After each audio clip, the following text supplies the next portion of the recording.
This may sound unbelievable, but I did inherit all his property from an abductor. Barring accidents, he will be the person I spend the rest of my life with.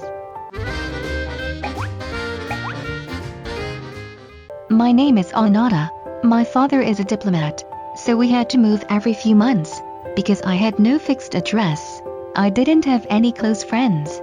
For convenience, later I didn't even have to go to school, but had a tutor. I became a real loner. When I was 15, my father died. My mother and I moved back to the town where I was born. Until this moment, I started my school life years late, but being alone for so long had robbed me of the ability to get along with people. I was even afraid of it. Worse still, I never thought I would one day recognize the beauty I possessed in such a dangerous way. Yes, I am very beautiful.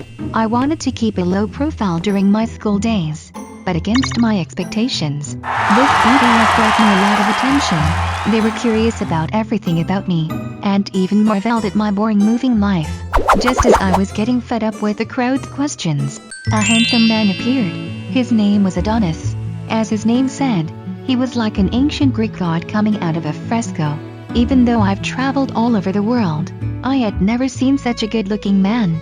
I was mesmerized by his every move, but the next scene hit me over the head.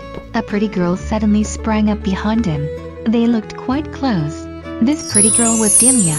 She was the most popular girl in the school, but the moment she saw me, she felt threatened. Delia would never allow any uncontrollable situation to happen. The first thing she said to me was a mockery of my dress. But apparently, Adonis was more interested in me than Delia had thought. He invited me to lunch and to a party he organized. I couldn't resist his bewitching face. I arrived at the party wearing the dress I had worn to a top event. I was the most talked about person at the party. What I didn't expect was that Delia wasn't angry at being slapped in the face with her own words. Instead, she complimented me on my dress and tried to get close to me. At this moment, I did not realize that a conspiracy was approaching. In the middle of the party, I intended to go to the bathroom, but I got lost and went to the study. There were many invaluable collections of books there. I was experienced and knowledgeable, but these books still surprised me. Shortly after, Adonis came in too. He invited me to dance. I had not yet responded. He put his arm around my waist. At this moment, I felt a stirring that I had never felt before. Just as he was about to kiss me, Delia's voice outside the door interrupted us. Adonis nervously pushed me away, and he even lied to Delia. I didn't understand Adonis' deliberate distancing. He was dating with Delia, and yet he would flirt with me intentionally or not. I was going mad at his equivocal attitude.